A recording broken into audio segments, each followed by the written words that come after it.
বর্তমান সময়ে জনপ্রিয় অভিনেতা জাহির আলভী দিন দিন বাংলা নাটকের জনপ্রিয়তা বেড়েই চলছে। সেই ধারাবাহিকতায় আবারও নতুন নাটক নিয়ে হাজির হয়েছেন জনপ্রিয় এই অভিনেতা।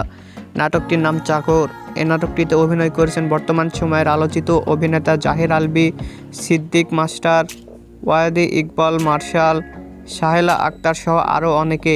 এই নাটকটি রচনা ও পরিচালনা করেন জাহির আলভী নিজেই। এই নাটকটি আগামী 1 জানুয়ারি গোল্ডেন ঈগল ইউটিউব চ্যানেলে প্রকাশিত হবে। আপনারা দেখতে চাইলে অবশ্যই গোল্ডেন ঈগল ইউটিউব চ্যানেলে চোখ রাখুন এবং নিয়মিত নতুন নতুন নাটকের আপডেট পেতে হলে অবশ্যই চ্যানেলটিকে সাবস্ক্রাইব করে রাখুন। পরবর্তী ভিডিওর জন্য অপেক্ষা করুন।